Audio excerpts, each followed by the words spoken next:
Today we publish a white paper on immigration, a strategy absolutely central to my plan for change that will finally take back control of our borders. Every area of the immigration system, work, family and study, will be tightened up so we have more control. Settlement, indefinite leave to remain, permanent residence, whatever you call it, this is the golden milestone in the UK immigration journey after a continuous qualifying period of 5 years. It's the point where the restrictions end, where you can live, work, study, and access public services freely. For most people, it's also the final step before becoming a British citizen. And yet, the path to settlement is now at the heart of the UK's most controversial immigration debate in years.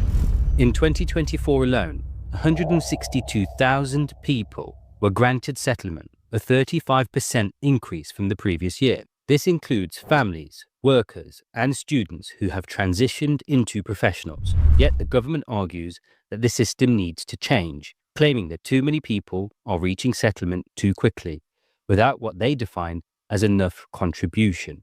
That's why, after more than 158,000 signatures from skilled worker visa holders and another 107,000 from Hong Kong B&O families, as at the time of making this video, the UK Parliament have been compelled to take action.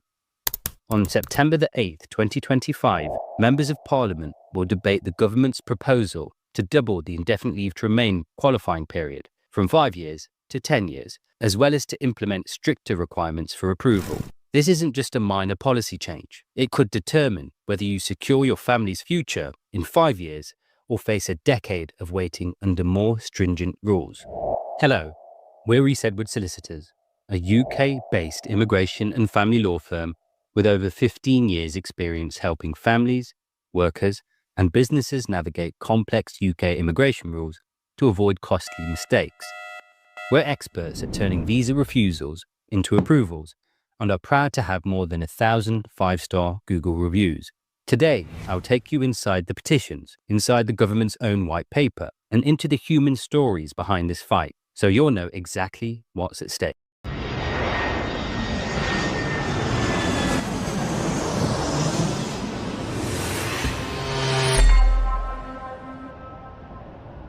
Let's start with why this debate is happening. In the UK, when a petition reaches 10,000 signatures, it receives a response from the government. If it surpasses 100,000 signatures, Parliament is required to consider it for debate. This year, 2 petitions exceeded that threshold. The first petition, titled "Keep the 5-Year ILR Pathway for Existing Skilled Worker Visa Holders," gathered over 158,000 signatures. And the second petition, titled "Keep 5-Year ILR Terms for Hong Kong British Nationals," has gathered over 107,000 signatures. Combining both petitions amount to 265,000 signatures as of the time of this video. And to put that into perspective, that is more than the population of the entire UK cities like Cambridge and Chesterfield. These petitions represent more than just numbers. They reflect the lives of real individuals, nurses, IT professionals, care workers, business owners, and entire families who came here legally, invested their money, paid taxes, and trusted that the rules they agreed to would be honoured. Now, the government is facing accusations of trying to change the rules at the last minute. Let's take a closer look at the content of each petition. Petition 1, Skilled Worker Visa Holders.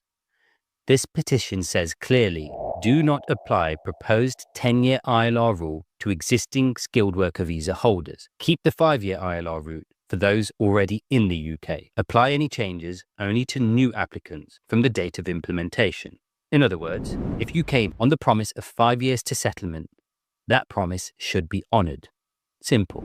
Petition 2, Hong Kong B&O visa holders. The petition says, we urge the government to exempt B&O visas from the proposed reforms. We think the current ILR terms must remain unchanged. 5 years of UK residency, B1 English proficiency, and passing the Life in the UK test. B&O holders are pointing out that their visa was created during a time of crisis, and changing the rules now would amount to a betrayal of trust. So, Both petitions say the same thing: fairness, urging against retroactive punishment for those already on a legal path.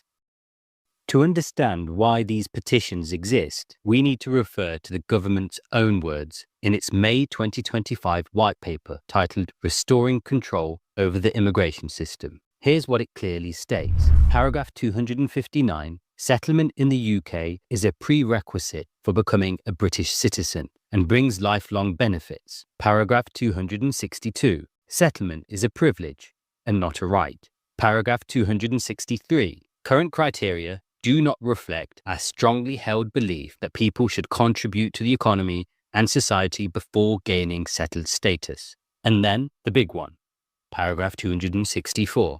We will increase the standard qualifying period for settlement to 10 years. Let's pause here. This isn't merely about extending the duration of stay. It fundamentally changes the definition of settlement or permanent residence in the UK. The focus is shifting from simply the duration of the time served to a system where your right to remain is based on your economic and social contributions. They refer to the concept as earned settlement. This represents a significant legal change. It indicates that 5 years is no longer sufficient. You must demonstrate your worth for 10 years before you can even apply for permanent residence. The white paper outlines exemptions, including a 5-year pathway for non-UK dependents of British citizens and victims of domestic violence and abuse. Additionally, it proposes the creation of 2 new routes. First, a route for bereaved parents of British or settled children, allowing for immediate settlement. A route for children who have grown up in the UK without legal status, including those in care, to regularize their status and settle. These are crucial safeguards. However, it is important to note who is not exempt: skilled worker visa holders, B&O visa holders, international graduates, and entrepreneurs. For these groups, the standard 10-year pathway may apply. The government isn't just planning to change the timeline for settlement from 5 years to 10 years. They are also raising the requirements for English proficiency from a B1 to a B2 level. Currently, most routes require a B1 level of English, which means the ability to engage in simple conversations on familiar topics. However, under the proposed changes, the requirements for settlement will be elevated to B2, which is significantly more demanding. This means applicants will need to understand complex text, engage in debates, and communicate fluently in most situations. For some individuals, this change may not pose a challenge. However, for thousands of others, particularly older migrants or those in manual labor jobs, this new requirement presents a significant barrier. It may require them to pay for additional courses, retake exams multiple times, and in some cases, they may even struggle to meet the new standards altogether. The most critical question right now is, will the new 10-year rule apply retrospectively to people who are already on the 5-year path? This white paper's technical annex suggests yes, it will, which means thousands of individuals who are halfway through their journey could find that their finish line has been moved twice as far. However, it's important to note that MPs still have the power to decide otherwise. This is precisely what the debate on September the 8th is about. Will members of Parliament defend migrants who have followed the rules, or will they change the term of this agreement midway? Here's what you need to do. Watch the debate on the 8th of September.